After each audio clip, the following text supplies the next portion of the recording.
Hi folks, and welcome back to the channel. So we're going to be continuing this time on with our franchise wars. This is going to be part 9. Before we get into that, I want to say a big thank you to a couple of people.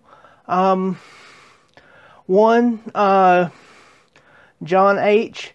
hit me up on Buy Me a Coffee right after I put that last video up, and dude, I can't thank you enough. It means the world to me that you appreciate what I do enough to give me that gift. And the second thing I want to point out is that I now have a reader board back here in place of the clown mask. A couple of people that follow the channel really don't like clowns and really wanted that gone, so a very special person helped me out by picking that up off of my Amazon list and sending it to me. If you follow me on social media, you'll know who that is. So yeah, let's kind of get back into the swing of things here. I had to take some time off. It's springtime and the pollen was really bad. I just really have been under the weather. The allergy medication makes me really dopey and somewhat incoherent. And if I didn't take it, either my nose was running and I was constantly wheezing and sneezing, or this whole side of my face swells up. It happens about this time every year. I took a little break. Thank you for bearing with me. And yeah, let's get on with our countdown. So this is Franchise Wars Part 9.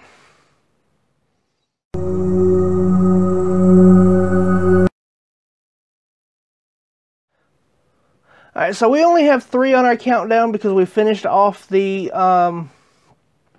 Texas Chainsaw Massacre. But number 3 on my list of the 9th entries is Jason Goes to Hell. I don't like this as a Friday the 13th movie, but I kind of think there's a good movie in there.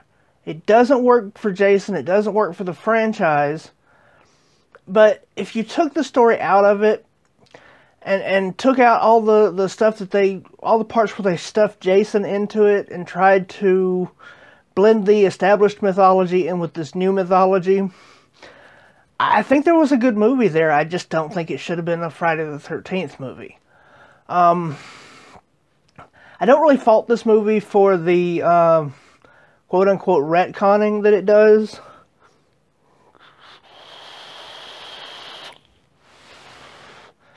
Diana is Jason's half-sister.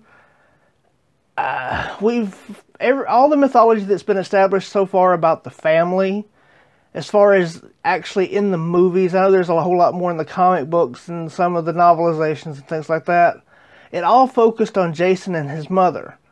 But it takes 2 people to make a baby.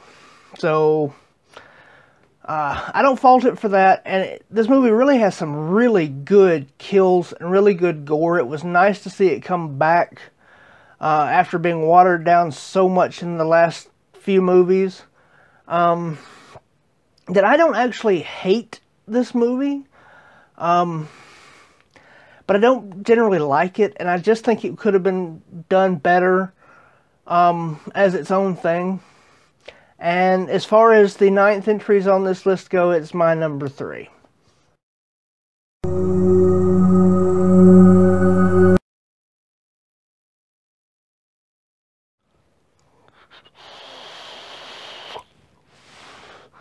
So number 2 on my list is the Nightmare on Elm Street remake.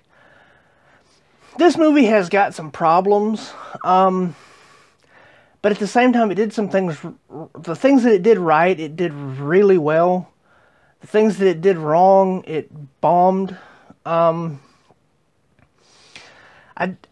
don't like or dislike Jackie Earle Haley as far as the Freddy character. When they're showing the flashbacks and he's alive, I actually kind of like him in that part of it. But once it goes into the Dream Freddy, the makeup on it, I don't like at all. it makes his head look too big for his body. He's really a small guy, and the way that they layered that on and the prosthetics so that they could green screen in the middle of the face, it just makes his head look too big. It's really, really awkward. Really bugged me. I just kept looking at that and not paying enough attention the first time that I saw it. What I do like about this movie is they took Freddy dark again. There's a few one-liners that are good, but they don't overdo it. There's some genuinely creepy moments. I like the micro-naps aspect. Kyle Gallagher, he's really hit and miss for me in a lot of the things that he does. And he's really hit and miss for me in this movie. One scene he'll do okay, and the next he's kind of just too whiny, just too, I don't know, just too emo. We all know the fact that the director wasn't happy about doing it, and he half-assed it. We know that Rooney Mara didn't want to be there and didn't put any effort into it. I think if one or the other of those had put an effort into it, I think this movie actually would have been good. Pretty good gore effects. Yeah, I know. The elephant in the room, the Freddy backstory. They changed it up and took it from subtext and laid it way out there in the front. I'm okay with that. Horror movies are supposed to make you feel uncomfortable. And if you've been following this series for this long, if you've been into horror movies for a long time,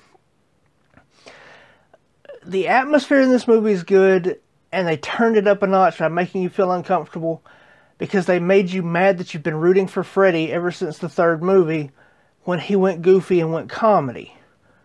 That's why people don't like it in this movie. That's why I think the way that they used that to turn Freddy into a true villain rubbed some people the wrong way. Yes, Robert Englund was much better in it. Yes, the Wes Craven era was much better. The first three movies were much better. But, you know, this movie is what it is. It was a remake, and it's not nearly as bad as everybody makes it out to be.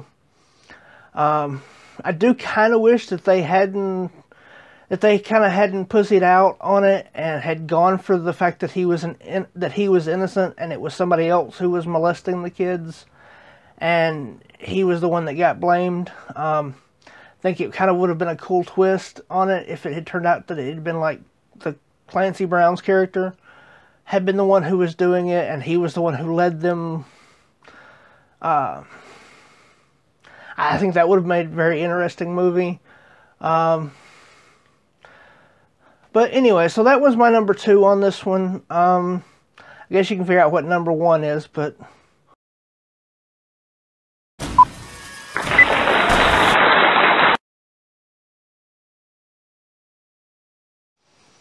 Alright, so number 1 on my list is Rob Zombie's remake of Halloween.